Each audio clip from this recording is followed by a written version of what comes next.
இப்போ பேசிக் components of computer வந்து ஒரு 5 mark question. Okay.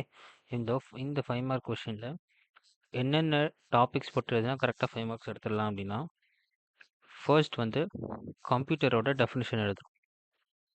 Okay. கம்ப்யூட்டரோட definition எழுதணும் ஃபர்ஸ்ட்டு.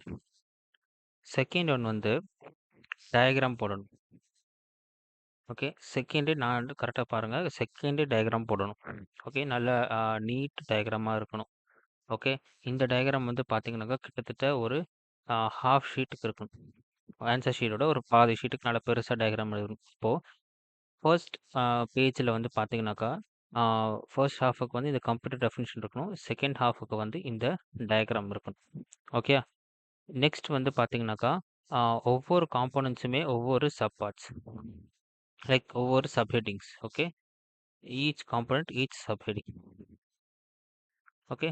ஈச் சப்ஹெட்டிங் போட்டுட்டு கரெக்டாக லைக் இதே மாதிரி எப்படி ஹாஃப் ஹாஃபாக பிரித்தோம்ல, அதே மாதிரி ஹாஃப் ஹாஃபாக பிரிச்சிங்கன்னா கரெக்டாக வந்து நியர்லி ஒரு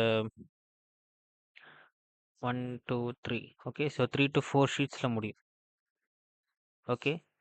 3 to 4 ஷீட்ஸ் எழுதுனீங்கனாக்கா கரெக்டாக வந்து மேக்ஸிமம் வந்து 4.5 மார்க்ஸ் கொடுத்துருவாங்க. இன்னும் நல்லா நீட்டாக எழுதுனா 5 மார்க்ஸ் கொடுத்துருவாங்க. ஓகே. ஃபர்ஸ்ட் கம்ப்யூட்டர் டெஃபினிஷன் எழுதணும்.